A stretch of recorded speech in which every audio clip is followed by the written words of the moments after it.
Hello everyone and welcome back to VLADA'S place. One of my favorite things in the world is taking road trips across America with my kids. This time we are visiting Navajo Land and Monument Valley, and what a beautiful place this was. Upon returning home, I did some research on Navajo food. So to finish up our travel through Navajo Land, I have a perfect recipe. This particular dish happens to be something that I too grew up on as a child, and this is a recipe for fried bread. So I'm going to show you how to start the dough, and then we're going to take the dough outside and we're going to try to prepare this dish outdoors just to make it more authentic. So we're cooking for a family of 4. So I'm going to go with 4 cups of all-purpose flour, and in my case I'm feeding 2 boys, so I am using 4 cups because we're gonna need a little bit more dough. Now 4 cups of flour set aside, and then we're gonna go with a cup of lukewarm water, a teaspoon of sugar, and about a teaspoon of yeast, maybe a teaspoon and a half. So I should have pre-measured this with precise measuring spoons, but you saw approximately how much yeast I put in there. Mix it and just allow yeast to activate before you add it to flour. Depending on the temperature, yeast should normally activate within the first 10 to 15 minutes. So now the yeast is activated, we're gonna make a dough. For the dough, you just need a little bit of salt, and I'm going with half a teaspoon of salt. You can do a little bit more. See, this is one of my problems, I can never just go exactly 1 teaspoon, or I always have to add a little bit more. And now we're just gonna bring this yeast in the middle, and then I'm gonna fetch a little bit more of warm water. Just to help with the measurements, I have additional 2 cups of lukewarm water. If you remember, we have a cup of warm water already here, and I have some more flour on the side. So basically we will see how much water or moisture we will need to add to this dough. So let's just start with about additional 3/4 of a cup actually. We're just going to start mixing, and I will tell you how much moisture we will need depending on the dough consistency. Let's add a little bit more. We want to have a nice and soft dough.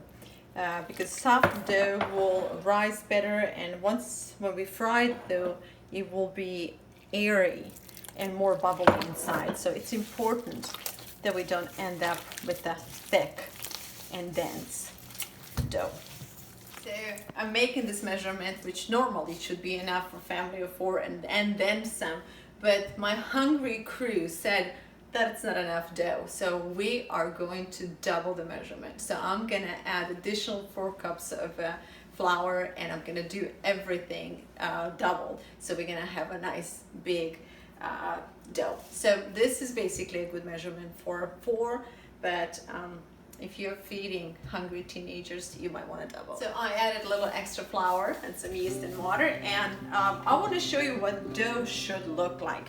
As I mentioned, we wanted to have a thin dough, but we also need to have it where it's manageable. This is at this point it's a little bit too sticky, so I'm just gonna use this time to incorporate the flour and water really good.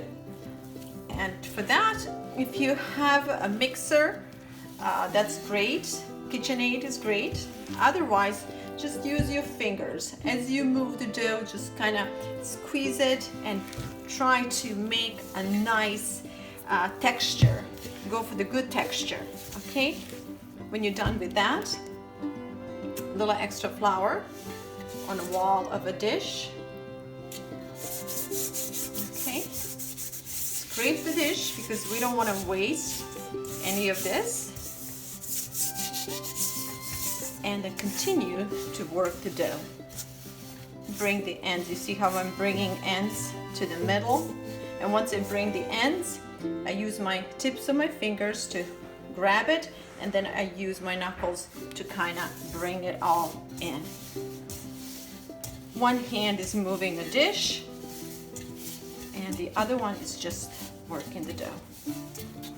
And when you add flour, add little at a time, because all we're trying to do here is to kind of shape the dough without adding too much flour and making it thick. So this is right now looking really good. The dough is nice and soft under my fingers.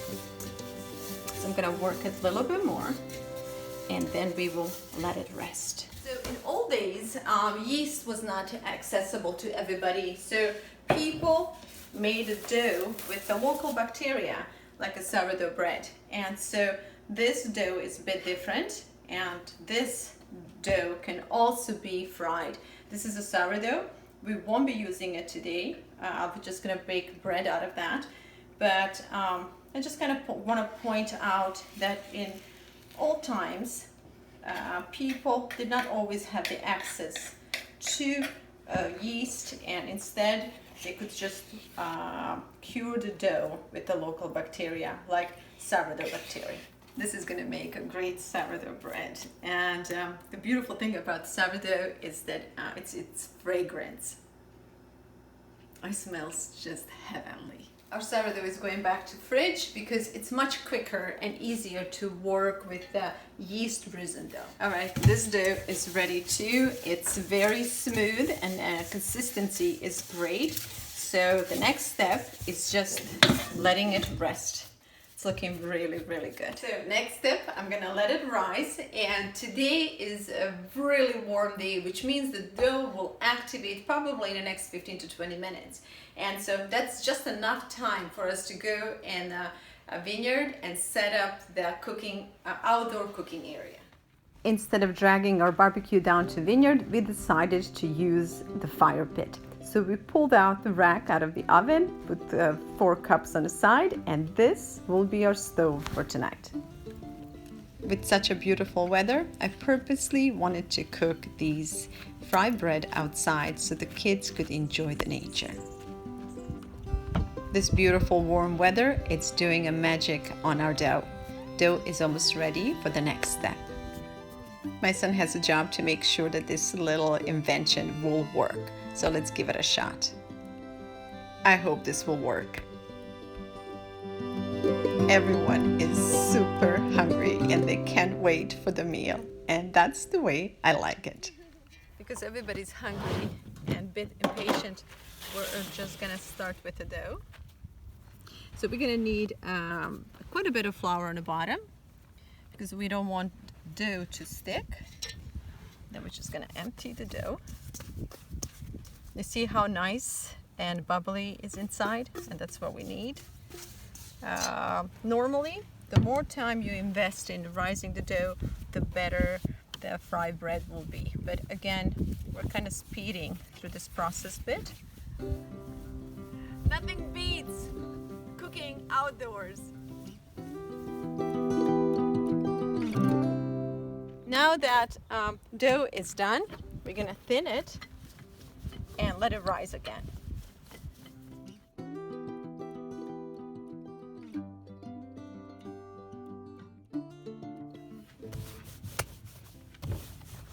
So while you do this, make sure that you have enough flour on the bottom so the dough does not stick, because dough will have to sit on a table for a little bit. So we don't want to have a sticky dough because it will be hard to remove it when it's time to fry it. All right, once you have the dough thin, just stretch the edges a little bit more, and the dough will rise. And once we cut it and before we fry it, we're gonna stretch it a little bit more. But basically, this is about the thickness you're aiming for all around the dough. So again, keep in mind, we are doing a double measurement here. So my dough looks pretty big here, but if you follow the 4-cup flour recipe, you should have half of this dough, and it will be easier to work with.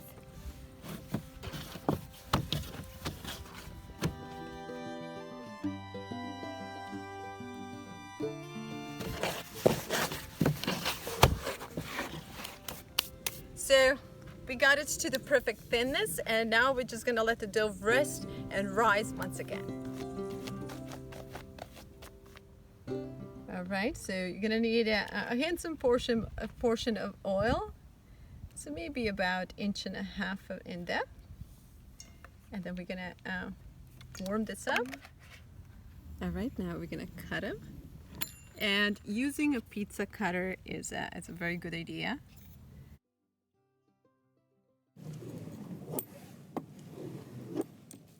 Now we're just going to have to wait probably another 15 to 20 minutes for the dough to rise once again. Even this waiting time has its charm, because this was the perfect time for kids to calm down, to really absorb the nature around them, and to relax. And most of all, this was a good time for them to reconnect and engage in a conversation with their cousin who was visiting with us. If you are visiting my channel for the first time, you might not be aware that I'm also a founder and a CEO of a charitable organization called VLADA'S Seeds of Life, whose mission is to reconnect American families and communities. Hey, yo, Vladimir over there. Okay, it looks like we are ready to put this little cooking adventure to a true test. We got the fire going, and now the key is to maintain the flame under the frying pan, because we are experiencing little evening breeze and it looks like we are losing some of the heat, but we will just have to figure out how to do this, and we'll somehow manage. All right, so let's give it a shot. I have never cooked fried bread on an open flame like this. Obviously this is going to be a little challenge because the flames are not remaining under the pot the whole time, which might not give us the perfect temperature, but it looks like it's working for now. So let's see how the first one goes. This is looking pretty good. I think we have a good fire. This is going to be okay. Okay, it should be nice and brown on the other side. It is golden, actually. Perfect. This is actually working out. I was concerned that we will not have enough flame, but we're managing, and this is the first one, and it's looking absolutely perfect. All right. Why not? So now that we're gonna stretch it, you see, after they have sat around for a little bit and rised, I'm gonna stretch it. Ooh, this is really stretchy. Okay, and then fry it. With the right kind of fire, you only need about a minute to minute and a half on each side. So this is the first one, and they are amazing. I mean, without anything. We got some Nutella, we got jam, honey, cinnamon, and all the good stuff. And this is gonna be tonight's dinner. So, Mattia, so good. Generations and generations of children were raised on similar foods like a fried bread. So Navajo or Serbia, and the recipe is almost exactly the same. And this is the kind of food that most children in the world will say yes to. Fried bread is delicious, both served savory and sweet. We usually serve it with the raw honey, with a lot of walnuts, homemade jams, but as tonight you'll see it, we are serving it with Nutella. Also, they're phenomenal served with cold cuts and various cheeses. However you do it, this is truly a great beginning to many different dishes and variations. So go ahead and make it, enjoy it, and I trust you will like it. And by the way, it was so good, even bunnies could not resist the smell. A delicious treat like this is also great served with a quality family time, or simply relaxing among your friends and your family, maybe your neighbors. and just taking a moment to make memories and to enjoy beautiful summer afternoons. This is definitely the most delicious way to end your travels, and that is to embrace it with the food and culture of the places that you visited. As I said in the beginning of this video, this happens to be something that my mom used to make, and I was very surprised to find out that this was a staple food for Navajo Nation for many decades. So delicious by all means, and I would definitely encourage you to try to do this with your family and your kids. But more than that, I would encourage you to take a trip with your children and go and explore this wonderful country of ours.